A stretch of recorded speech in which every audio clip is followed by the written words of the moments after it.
First Book of the Kings, chapter 3.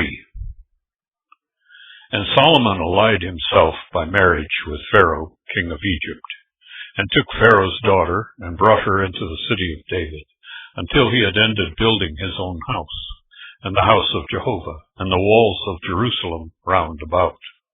Only the people sacrificed on the high places, for there was no house built to the name of Jehovah until those days. And Solomon loved Jehovah, walking in the statutes of David his father, only he sacrificed and burned incense on the high places. Verse 4. And the king went to Gihon to sacrifice there, for there was a great high place. 1,000 burnt offerings did Solomon offer up upon that altar. In Gibeon, Jehovah appeared to Solomon in a dream by night, and God said, Ask what I shall give thee. And Solomon said, Thou hast shown unto thy servant David my father great loving kindness, according as he has walked before thee in truth and in righteousness, and in the uprightness of heart with thee.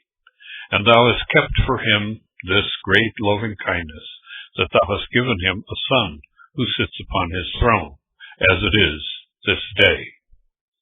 And now, Jehovah my God, thou hast made thy servant king instead of David my father, and I am but a little child. I know not to go out and to come in. And thy servant is in the midst of thy people, which thou hast chosen, a great people, that cannot be numbered nor counted for multitude. Give therefore to thy servant an understanding heart, to judge thy people, to discern between good and bad. For who is able to judge this, thy numerous people? Verse 10. And the word pleased the Solomon who had asked this thing. And God said to him, Because thou hast asked this thing, and hast not asked for thyself long life, neither hast thou asked riches for thyself, nor hast thou asked the life of thine enemies, but hast asked for thyself discernment, to understand judgment. Behold, I have done according to thy word. Behold, I have given thee a wise and an understanding heart, so that there hath been none like unto thee before thee. Neither after thee shall any arise like unto thee. And I have also given thee that which thou hast not asked, both riches and glory, so that there shall not be any among the kings like unto thee all thy days. For if thou wilt walk in my ways, to keep my statutes and my commandments, as thy father David did walk, then I will prolong thy days. And Solomon awoke, and behold, it was a dream. And he came to Jerusalem, and stood before the ark of the covenant of Jehovah, and offered up burnt offerings, and offered peace offerings, and made a feast to all his servants. Verse 16. Then came 2 women, harlots, to the king, and stood before him. And the first woman said, Ah, my lord, I and this woman abode in one house, and I was delivered of a child with her in the house. And it came to pass the 3rd day after I was delivered, that this woman was delivered also, and we were together. No stranger was with us in the house, only we 2 were in the house. And this woman's child died in the night, because she had lain upon it. And she arose at midnight, and took my son from beside me, while thy handmaid slept, and laid it in her bosom, and laid her dead son in my bosom.